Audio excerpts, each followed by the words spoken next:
बच्चे बहुत बढ़िया होंगे। तो आज की इस कक्षा में मैं फिर आपके लिए हाजिर हूँ, आपकी सेवा में एक कविता आत्मत्राण लेकर के। कक्षा 10वीं की यह कविता है जो छात्रों को बहुत मुश्किल लगती है। आपके कमेंट्स में मुझे पता चला कि मुझे ये कविता की मैं वीडियो बनाऊं, इसलिए मैं आपकी सेवा में फिर हाजिर हुआ हूँ। बोर्ड परीक्षाएं आपके सिर पर है और सभी तैयारी में जुटे हुए हैं, लेकिन इस समय कुछ ऐसा तड़कता भड़कता मसाला चाहिए कि जो हमारे दिमाग से, हमारी मेमोरी में ऐसे फिट हो जाए कि जो बोर्ड परीक्षाओं तक निकलेगी ना।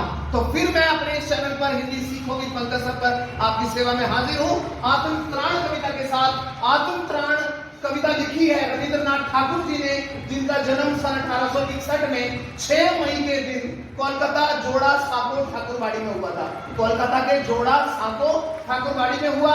इनकी मूल भाषा बांग्ला थी और 1000 कविताओं की रचना और 2000 गीतों की रचना कवि रविंद्रनाथ ठाकुर जी ने की। इनकी प्रमुख रचनाएं हैं नैवेद्य, पूर्वी, बलाका, क्षणिका, चित्र और सांध्य गीत, काबुली वाला कहानी, गोरा, घरे बाइरे उपन्यास।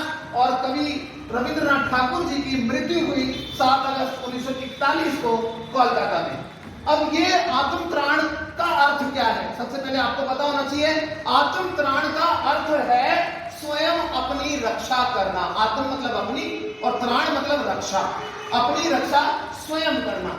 ये बांग्ला भाषा में लिखा गया गीत था, जिसको आचार्य हजारी प्रसाद द्विवेदी जी ने अनुदित किया, ट्रांसलेट किया हिंदी के अंदर। और इस कविता के माध्यम से कवि रविंद्रनाथ जी ने संदेश दिया कि ईश्वर की सत्ता सर्वोच्च है, ईश्वर सर्वशक्तिमान है, ईश्वर से बढ़कर संसार में कोई और नहीं है। ईश्वर में उनका अटूट विश्वास था और जनमानस को भी उन्होंने अपनी इस काव्य के हिसाब से यही संदेश प्रेषित किया। निडर होकर भी विपदाओं में सामना करने का संदेश दिया कि हमें अपनी परेशानियों से घबराना नहीं चाहिए। और आत्मत्राण का अर्थ मैंने आपको बताया। तो आइए इस कविता को बिना देर करे शुरू करते हैं। कवि ने बताया कि पहला जो काव्यांश है उसमें बताया कि विपदाओं से मुझे बचाओ, ऐसी मेरी प्रार्थना नहीं। कि मैं ईश्वर से, कवि कह रहे हैं, कवि रविंद्रनाथ ठाकुर कह रहे हैं कि आप मुझे परेशानियों से मुक्ति दिलाएं, मेरी ऐसी प्रार्थना आपसे नहीं है। सभी बेसिकली क्या प्रार्थना करते हैं भगवान से? यही कहते हैं कि हे भगवान मेरी परेशानियों को दूर कर दो, मेरे संकटों को दूर कर दो, मेरे दिन अच्छे हो जाएं, मुझे पैसा मिले, मुझे धन धान्य मिले। लेकिन कवि उसके विपरीत कह रहे हैं। कवि क्या कहते हैं कि विपदाओं से मुझे बचाओ, ऐसी मेरी प्रार्थना नहीं कि आप मुझे मेरी परेशानियों से मुक्ति दिला दे, मैं आपसे ऐसी प्रार्थना नहीं करता। केवल इतना हो हे करुणामय, हे करुणा के सागर, हे करुणा निधान, हे परमपिता परमात्मा, बस इतना कर देना कि कभी ना विपदा में पाऊं भय, कि कभी मैं परेशानियों में डरूं नहीं। भय मतलब डरूं नहीं। दुख ताप से व्यथित चित्त को नादोर सांत्वना नहीं सही। सांत्वना मतलब तसल्ली। अगर मैं परेशान हूं, मैं दुखी हूं, तो मुझे तसल्ली मत देना, कोई फर्क नहीं पड़ेगा मुझे, पर इतना होवे करुणामय, पर इतना जरूर कर देना हे करुणा निधान, हे कृपा के सागर, कि दुख को मैं कर सकूं सदा जय। जय मतलब विजय प्राप्त करना, कि अपने दुखों पर, अपने परेशानियों पर मैं स्वयं विजय प्राप्त कर सकूं। मुझे ऐसी शक्ति, ऐसा बल प्रदान कर दो। कोई कहीं सहायक ना मिले तो अपना बल पौरुष ना हिले। मुझे कोई सहायक ना मिले, मेरे को कोई वेल विशर की जरूरत नहीं है, मुझे किसी हेल्पर की जरूरत नहीं है, क्योंकि मेरे अपने एफर्ट्स जो है वो खत्म हो जाएंगे। अगर मुझे मेरा हेल्पर मिल गया, मेरी सहायता करने वाले मुझे मिल गए, तो मेरे एफर्ट्स तो खत्म हो गए। तो मैंने अपने एफर्ट्स लगाने, अपनी हिम्मत से मुझे आगे बढ़ना है, और मुझे ऐसी कृपा मेरे ऊपर कर दो हे साईं, हे परमात्मा, कि मैं अपने दुखों पर स्वयं विजय प्राप्त कर सकूं।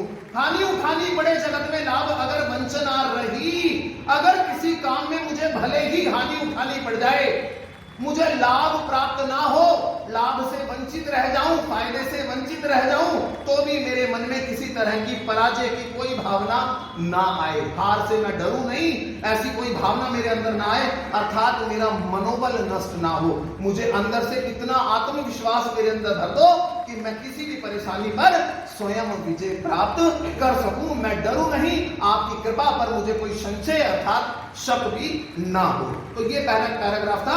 अब दूसरा जो काव्यांश है उसमें कवि ने बताया कि मेरा त्राण करो अनुदिन, यह है मेरी प्रार्थना नहीं कि आप मेरा कल्याण करें, आप मेरी रक्षा करें, ऐसी प्रार्थना मैं आपसे नहीं करता। हे कृपा निधान, मैं आपसे ऐसी प्रार्थना नहीं करता। बस इतना हो वे करुणामय, हे करुणामय, बस इतना कर देना करुणा के सागर कि तरने की शक्ति हो अनामय, कि अपने दुखों से मैं खुद तर जाऊं, खुद पार लग जाऊं।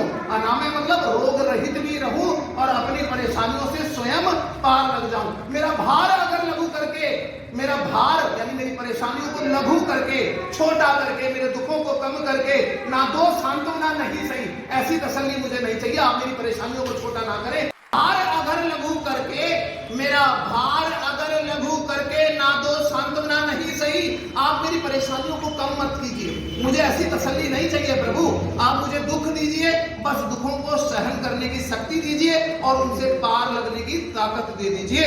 वहन केवल इतना रखना अनुनय, अनुनय केवल इतना रखना अनुनय, यानी कि मेरी इतनी विनती सुन लेना, इतनी प्रार्थना आपसे, अनुनय मतलब प्रार्थना, कि मैं आपसे इतनी प्रार्थना कर रहा हूं कि वहन कर सकूं इसको निर्भय, कि मैं अपने दुखों को निर्भय बिना किसी डर के सह सकूं और उन पर उनसे पार लग जाऊं। नत शिर होकर सुख के दिन में, नत मतलब झुकना, सिर झुका करके भी सुखों के दिनों में भी, दुख में तो मैं आपको याद करता ही हूं, दुख में भी कहते हैं ना, दुख में सिमरण सब करे सुख में करे ना कोई, जो सुख में सिमरण करे तो दुख काहे को है। तो कवि ने बताया कि मैं अपने सुखों के दिन में भी आपको हमेशा याद रखूं, तब मुख पहचानूं छिन छिन में, हर एक क्षण में मैं आपकी कृपा को मानता रहूं।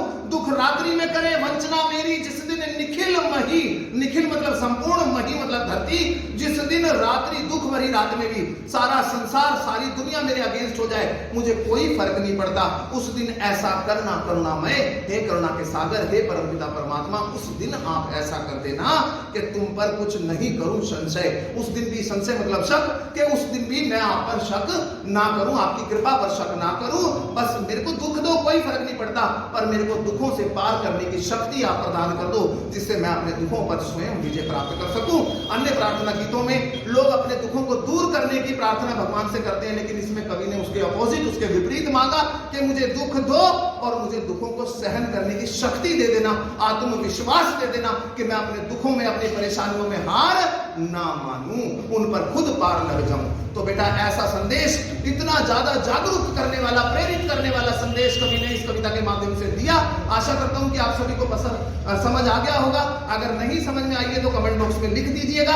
अगर जैसे ही मुझे समय मिलेगा मैं आपके इन प्रश्नों का जवाब जरूर दूंगा, और तैयारी में लगे रहिए। आपको बोर्ड परीक्षाओं की अनेक अनेक शुभकामनाएं, आशीर्वाद, ताकि सबके अच्छे अंक आए, और हिंदी में भी पूरे अंक आ सकते हैं। तो सबको फिर से पुनः आपका अभिवादन। जिन्होंने भी वीडियो को देखा और पसंद आई तो उसको लाइक कीजिएगा, कमेंट कीजिएगा, शेयर कीजिएगा, और मेरे चैनल हिंदी सीखो विद पंकज सर को सब्सक्राइब कीजिए जिन्होंने नहीं किया, ताकि नई वीडियो की नोटिफिकेशन आप तक पहुंच सके। धन्यवाद, आपका दिन शुभ हो।